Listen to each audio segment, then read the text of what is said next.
pledge allegiance to the flag of the United States of America and to the republic for which it stands, one nation, under God, indivisible, with liberty and justice for all.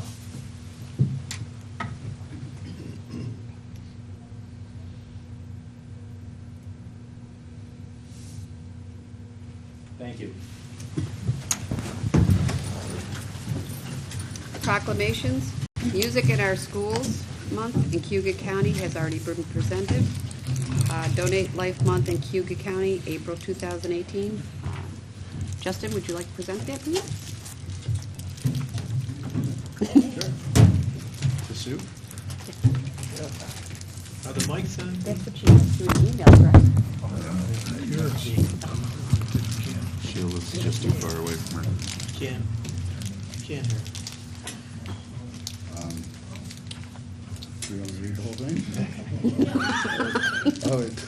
On behalf of Mr. Mahonik, I'm presenting the county clerk with the Donate Life Month in Cayuga County, April 2018, for all the work that the clerk's office and DMV's office does in promoting being donors and registering for organ donation and blood drives. Thank you very much.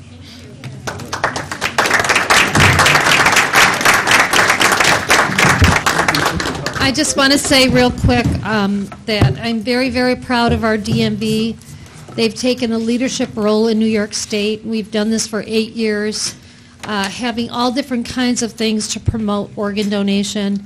And Shireen's been the leader of it, and I just want to say thank you to her.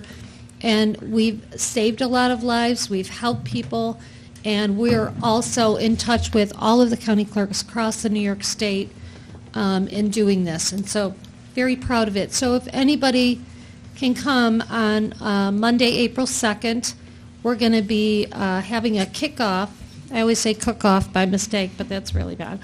A kickoff for the organ donation, and there's going to be coffee and donuts and all different kinds of activities. We're going to continue that all month, and everybody is welcome to be there. And if you haven't signed up to be an organ donor, please consider it. I don't think there's anybody in this room that hasn't been touched by this issue, and it's such an easy thing to do. You can be a hero to so many people, up to 75 people.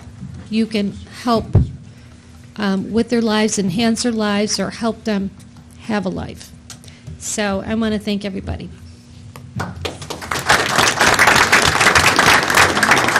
And we have some pens.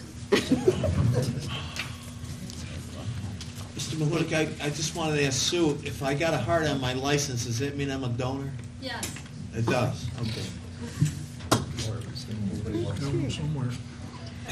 National County Government Month, April 2018, serving the underserved. Whereas the nation's 3,069 counties serving more than 3 million Americans provide essential services to create healthy, safe environment counties. County governments move America forward by providing health care, administering justice, keeping communities safe, creating economic opportunities, and much more. And whereas Cayuga and all counties take pride in the responsibility to protect and enhance the health, welfare, and safety of its residents in efficient and cost-effective ways. And whereas through National Association of Counties, President Roy Charles Brooks serving the underserved initiative, NACO is focusing on the critical role counties play in breaking multi-generational cycles of poverty. And whereas in order to remain healthy, vibrant, and safe, America counties provide public health, justice, safety, infrastructure, transportation, technology, environmental stewardship, economic services, and play a key role in everything from residents' daily commutes to emergency response.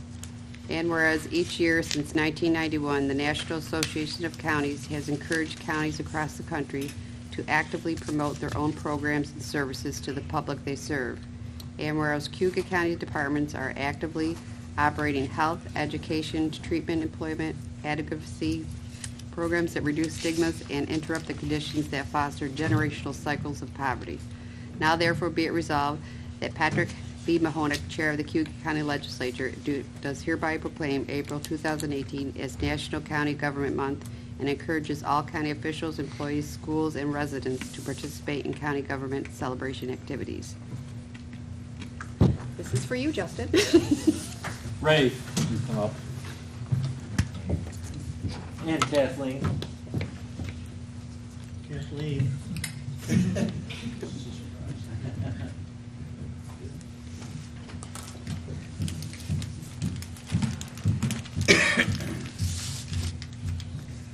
want to thank you both for your service and all you do for the county residents here in Kickoff.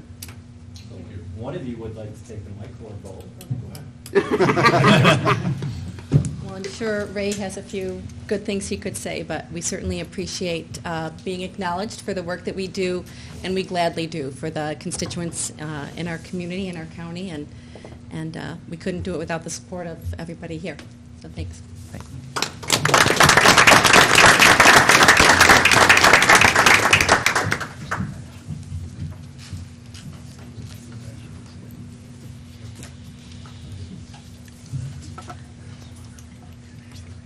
All right, so we are on to minutes to approve. We have the minutes from February 27, 2018. Move them. Second. Any discussion? All in favor? Aye. Opposed? Those are carried. Oh, sorry. I did skip. The big presentation. So, our friends from CGR who have done a lot of work, we invite you to come up and share the outcomes of all that work.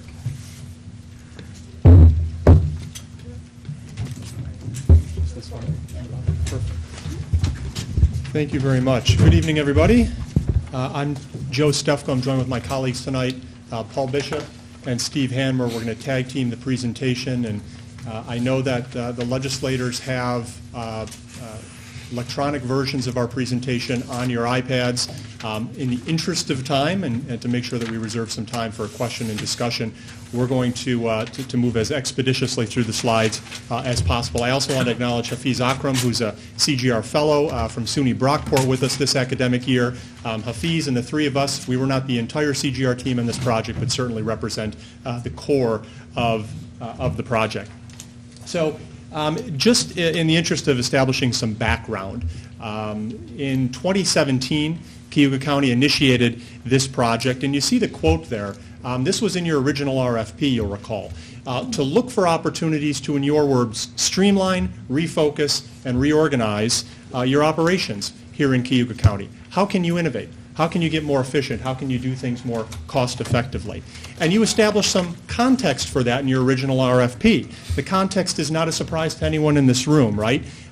Revenue challenges. Like a lot of upstate counties, like a lot of municipalities across the state of New York and the northeastern U.S. Of course, we have the tax cap here in New York State, which impacts your ability to generate recurring revenue increases from the property tax. You've done some things already. You have innovated. Those were things that we saw and heard during the course of our interviews, but you're looking to do more. And of course, you have some pending capital investment needs. We know that there have been conversations about facilities. We know there have been conversations about other capital investment needs as well. Those were things that came up during the course of our study. Just to set kind of a methodological framework for you here, we really broke this project up into two phases.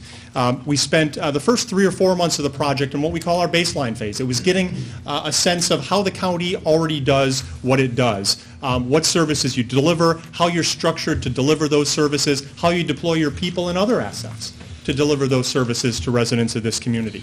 Once we established that baseline understanding of how the county does what it does already, the project pivoted to what we call our options phase, and that really was the phase that took us to really through last month, and that involved evaluating improvement opportunities and their potential impact. And I'll talk more about this in a few minutes, but we looked at impact through 3 lenses, in terms of process efficiency, in terms of the opportunities to enhance organizational capacity and improve culture within the organization, and thirdly, the opportunity, the potential to produce financial savings. So with that, let me turn it over to Paul.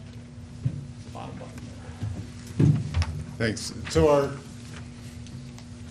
our methodology, how did we get the information from you? There was an awful lot of interviews that we did. We had more than 40 interviews with department heads, their deputies, lead staff. We had interviews with several legislators. We also conducted surveys throughout the community or throughout the organization. What were we looking for? We're trying to find out some of the objective measures. How's the department structured? What's going on in the department? And then some things that were more subjective. What do you feel is working well? What are the areas that you believe are ripe for improvement? What are the things that you've done recently to make improvements inside your organization?